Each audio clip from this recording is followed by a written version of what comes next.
안녕하세요. 책 읽는 프레이입니다. 오늘 리뷰할 책은 크리스틴 로젠의 경험의 멸종입니다. 부제목은 기술이 경험을 대체하는 시대, 인간은 계속 인간일 수 있을까? 입니다. 1부는 직접 경험의 내리막입니다. 저자는 사회심리학 연구를 인용하면서 물질적 소비보다 인간은 여행, 레스토랑, 식사, 콘서트와 같은 경험적 소비가 장기적으로 행복을 더 크게 만든다고 말했습니다. 하지만 기술의 발전은 이제 이런 경험마저 대체하고 있는데요. 예를 들어서 육아의 변화가 있죠. 과거에는 아이와 직접 놀고 자연을 함께 느끼며 배우고 가르치는 시간이 많았는데요. 지금은 여러 가지 이제 뭐 컨텐츠라든지 AI 뭐 그런 기술 같은 것들을 통해서 이러한 스크린이 부모의 역할을 일부 편리하게 대체해 버렸어요. 이것들은 편리하지만 그 과정에서 뭐 아이와 직접적으로 소통함으로써 느낄 수 있는 그런 언어적 대면적인 상호작용을 줄여버렸어요. 또 다른 예시는 기다림의 설렘의 소멸입니다. 예전에는 뭐 좋아하는 상대라든지 그런 소식들을 기다리면서 상상과 기대에 쌓였는데요. 하지만 오늘 같은 즉시성의 시대에서는 즉 배달 30분, 영화 뭐 스트리밍 1초 이런 시대에 살면서는 이러한 기다림에서 오는 그런 설렘의 소멸 그런 것들의 감정의 농도가 옅어졌죠. 저자는 이런 현상들을 편리함이 인간의 본능을 깎아내는 과정이라고 봅니다.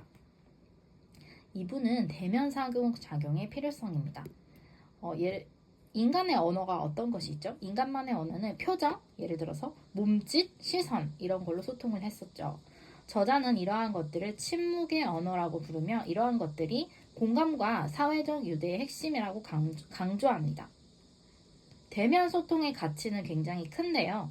우리가 온라인에서 보는 것보다 직접 만남을 통해서 비언어적인 인간만의 신호를 읽으면서 더욱 깊은 관계를 만들 수 있습니다. 하지만 온라인에서는 편리해지긴 했지만 이러한 비언어적 신호를 무시하고 많이 사라져버렸죠. 요즘 10대들은 어울리는 것을 직접 안 만나고 온라인에서 더 많이 어울린다는 것을 알고 계시죠? 이러한 관계는 편하기는 하지만 제 생각에는 관계의 결이 얇고 쉽게 끊어질 수 있다고 생각합니다. 3부에서는 손으로 써야만 배울 수 있는 것입니다. 프랑스 철학자 시몬 베유는 이렇게 말했습니다. 물리적으로 구현된 존재로서 서로에게 관심을 보이는 것, 즉 같은 공기를 마시고 감정을 느끼고 얼굴을 보고 몸짓에 공감하는 것은 우리를 인간답게 만드는 요소다. 저자는 이 말을 연결해서 예를 들어서 손글씨가 단순한 기록 이상의 의미를 지닌다고 설명합니다. 왜냐하면 개인의 성격과 감정을 드러내는 지극히 인간적인 행위이기 때문이죠. 저 역시 곧 개인적으로 아이가 태어나기 때문에 아이와의 소통이라든지 교육에서도 손글씨 같은 인간적인 부분들이 조금은 덜 편리하더라도 의도적으로 사용하면서 인간성을 어떻게든 지켜야겠다고 이렇게 생각이 들었습니다. 4부는 기다림과 지루함의 기능입니다. 기다림과 지루함은 단순히 텅 빈 시간이 아니고 자기 조절도 할 수 있고 자기 사유를 하면서 상상력을 키우는 인간성이 지극한 시간입니다. 하지만 요즘 같은 시대에서는 패스트 패스라든지 모바일 게임, SNS, 스크롤 이런 것들로 기다림의 공백을 메워버렸죠. 저자는 이것이 전적으로 기술 탓만은 아니라고 말합니다. 일상 속 속도 경쟁과 끊임없는 자극이 우리 인간 자체를 조급하게 만들었죠. 이러한 기다림을 견디는 능력은 제 생각에는 아이뿐 아니라 어른에게부터 필요하다고 생각합니다. 저 역시 일상에서 일부러 비워두는 시간, 스스로 생각하는 시간 이런 것들을 의식적으로 만들 필요성이 있다고 느꼈습니다. 5부는 감정 길들이기입니다. 감정은 인간성을 대표하는 영역이죠. 하지만 이러한 기술의 발전이 점점 우리만의 감정을 예측하고 조절하려고 합니다. 예를 들어서 여러분 스마트워치를 사면 우리의 이제 점점 이제 기술이 발전이 되면 우리의 감정까지도 예측하고 조절하면서 여러한 편리한 솔루션을 주려고 하겠죠. 하지만 이러한 편리한 것들이 정말 우리의 것이 될까요? 제 생각에는 어느 정도 이게 정말 우리 인간적인 그런 사유하고 결정하고 분석하는 것들을 이 기술에 다 주는 것이라고 생각하고 이렇게 되면 안 된다고 생각합니다. 왜냐하면 감정 자체는 예측 불가능하고 주관성이 굉장히 깊은 인간만의 고유한 것들이고 우리는 인간 고유성을 지키기 위해 노력해야 되기 때문이죠. 6번은 기술로 매개된 쾌락입니다. 기술은 쾌락을 빠르게 간편하게 제공합니다. 스트리밍, AR, VR, 배달 문화, AI 생성 콘텐츠 등은 우리에게 즉각적인 만족을 주죠. 하지만 저자는 이렇게 쉽게 빠르게 얻은 쾌락은 인간성적인 깊이와 맥락이 부족하고 시간이 지나면 공허함을 남긴다고 지적합니다.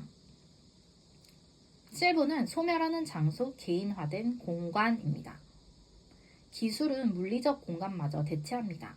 과거에는 서점이라든지 카페, 공연장 같은 공유된, 오픈된 장소에서 사람들을 만나고 우연한 그런 관계를 쌓고 대화를 나눴죠. 하지만 이제는 그러한 것들을 굉장히 쉽게 빠르게 할 수 있는 온라인 쇼핑, 홈카페, 스트리밍 공연처럼 개인화된 공간에 집중하고 머무는 시간이 늘어나면서 그러한 물리적인 공간이 주던 사회적인 경험, 문화적인 경험을 사라지게 하고 있습니다.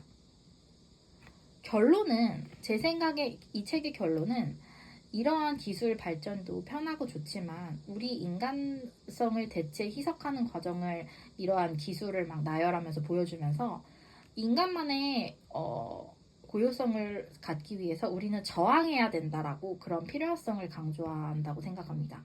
결국 이 혼란 속에서, 이러한 빠르게 변하는 혼란 속에서 우리는 의식적으로 느끼고 저항해야 된다고 하는 것이요. 제 생각도 역시 전적으로 동의합니다. 이러한 편리해진 많은 요소들의 기술을 한 번에 끊자는 게 아니고 우리에게 이러한 기술의 발전이 결국 무엇을 남기고 무엇을 앗아갈지를 깊게 생각하고 우리가 직접 생각하고 선택할 수 있는 인간만의 주체성을 지키는 것이 중요한 거죠. 특히 전 곧 부모가 될 입장에서 아이와 함께할 경험 중 일부는 의도적으로라도 아날로그를 남겨두고 싶다는 생각이 들었습니다. 이 경험의 멸종 어떠셨나요? 오늘도 들어주셔서 감사합니다.